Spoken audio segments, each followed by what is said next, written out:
കുവൈറ്റിലെ ലേബർ ക്യാമ്പിൽ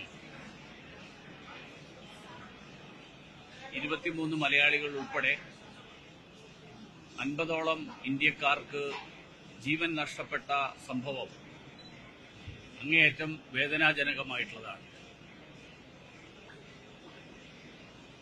ഈ സംഭവത്തിൽ ജീവൻ നഷ്ടപ്പെട്ട മുഴുവൻ ആളുകളുടെയും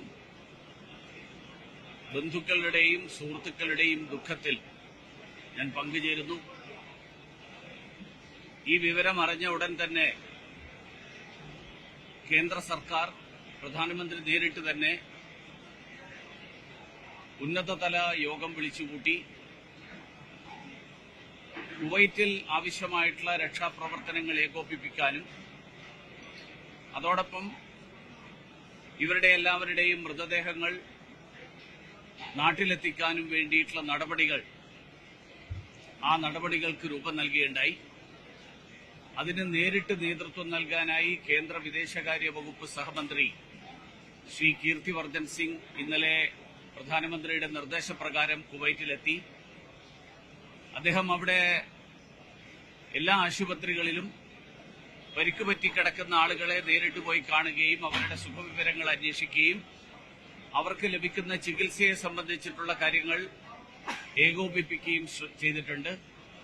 അതോടൊപ്പം കുവൈറ്റിലെ വിദേശകാര്യമന്ത്രി, കുവൈറ്റിലെ ഉപപ്രധാനമന്ത്രിയും ആഭ്യന്തരമന്ത്രിയുമായിട്ടുള്ള ബഹുമാന്യനായിട്ടുള്ള വ്യക്തി, ഇവരെല്ലാവരെയും നേരിട്ട് കാണുകയും കുവൈറ്റ് സർക്കാർ ഈ കാര്യത്തിൽ ആവശ്യമായിട്ടുള്ള നടപടികൾ അടിയന്തരമായിട്ട് സ്വീകരിക്കാമെന്നുള്ള ഉറപ്പ് അദ്ദേഹത്തിന് നൽകിയിട്ടുണ്ട്.